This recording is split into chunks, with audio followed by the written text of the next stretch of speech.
In this video, we want to talk about the early season planting of evergreen shrubs.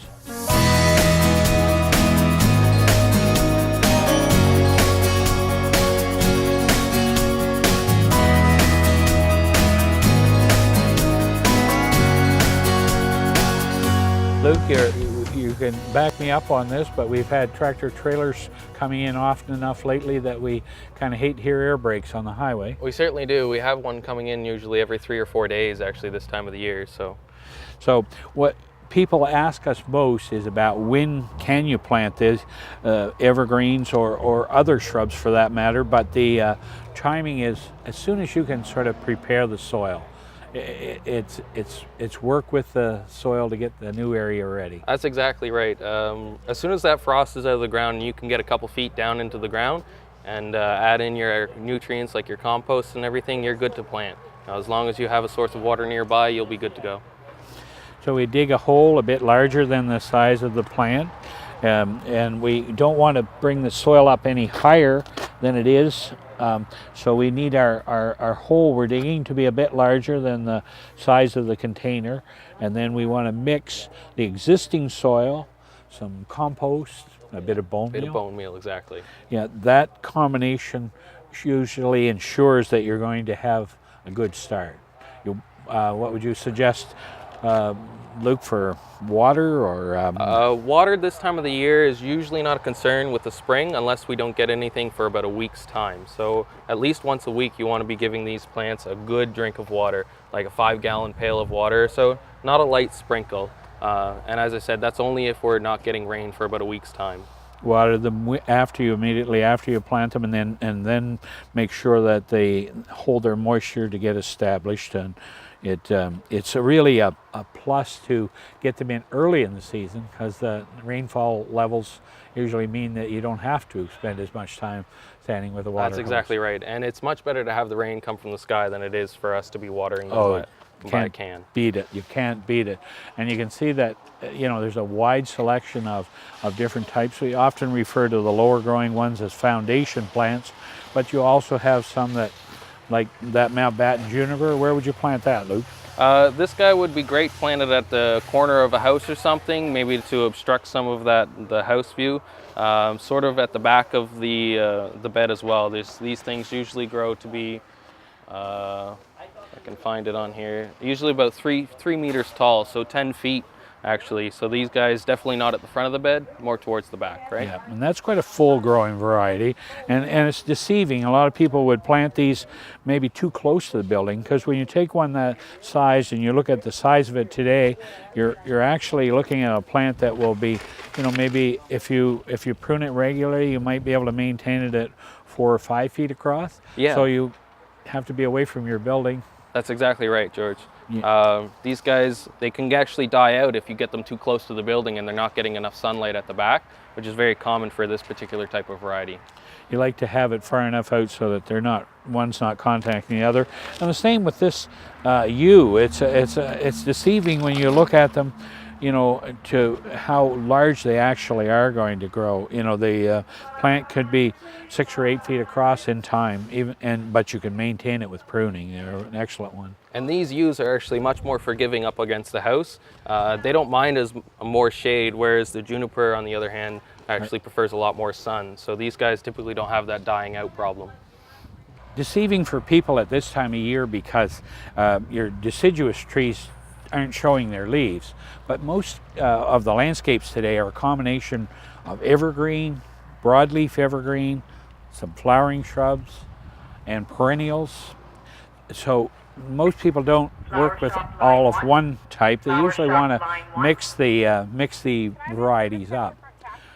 If you were working on a foundation, what would be the first things, Luke, that you'd want to you want to know about a garden if you were trying to help somebody make a plan? Well, the first thing I would go to would be to have sort of something that's going to stick around year round. So something that's going to be there in the wintertime and something that's going to be there during the summer. And the first thing that comes to mind is your evergreens.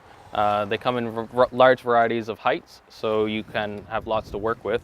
You have some lower growing cypresses, and some lower growing junipers that work great for that. The combination that you're referring to also, you know, we have to decide on the sun levels.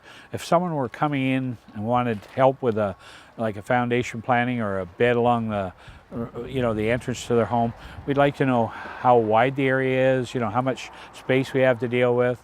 I'd like to know how much sun it's going to get. Sun levels are really important. Exactly. We can always build the soil levels up, like Luke can talk you into the right combination to have a successful garden where soils are concerned, but it's nice to know the sun level.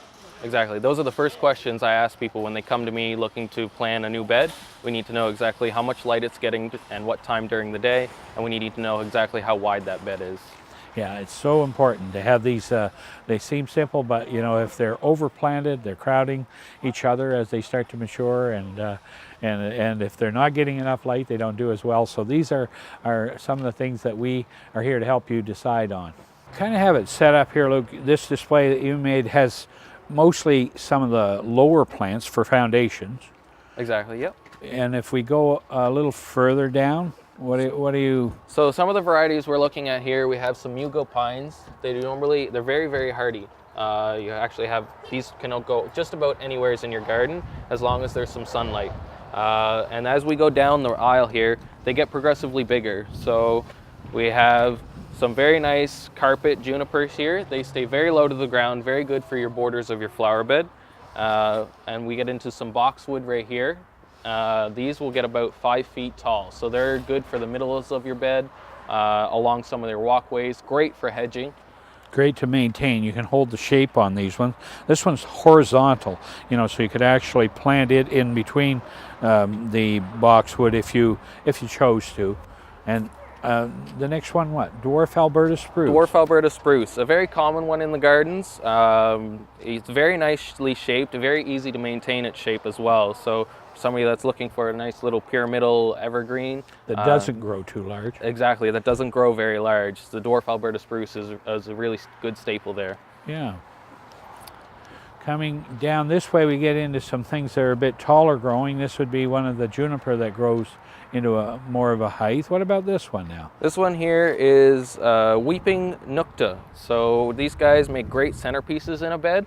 They get quite large and they have a beautiful shape to them when they get bigger with some weeping branches. Very unique in some of the beds. It's kind of a focal point, like the blue spruce over on the other side here. This blue spruce is a specimen type of plant. That's exactly right. The blue spruce here has a very unique color to the bed. And it works very well with a lot of the greens as well. They really contrast very well. And it makes a sizable plant. We often get people at this time of year, particularly before the grass turns green, looking for hedging. And we do carry a wide range of hedging, things that will grow taller and give you a screen or a privacy. You know, if you had a pool or a patio and you needed to have something between you and the neighbors, then you can find some nice types of upright cedar or yew that will help give you that border. That's right. And on my right hand side we have something that works very well for that, an emerald cedar. These keep their shape, so I can pull one out here for you just so you have a better idea. They're a little more pointed towards the top, and it maintains that point at the top. And they can get quite large. How large do these get, George? This one will grow up to maybe 12, 15 feet if you allow it to, but you could maintain it at 6 feet or 8 feet. It's kind of a slender growing one. Some of the ones we get in a little later on are a little more broad in their nature, so they tend to, to make screening faster than this one. This one's kind of a nice specimen one, great for a corner of a building, as you mentioned earlier with one. And that's right. But you have a choice of time or money when you're looking at these, because you could get a smaller plant that's more reasonably priced and eventually have the same larger plant that we were describing. Yeah, and these cedar are actually very fast growing too. How fast do these grow? Well, you see this is last year's growth, you know, so it's actually put on close to maybe 15 inches or you know, in just one season, you know, so some of that you might trim back a bit, but it'll grow at a really good rate once they're in and established. Exactly. Okay, it's about getting fun in your gardening. We want you to enjoy it, and we do everything we can here at Scott's to help you be successful. That's right, and don't forget, like and subscribe this video below if you've enjoyed the content, and thank you very much for having me, George. Pleasure.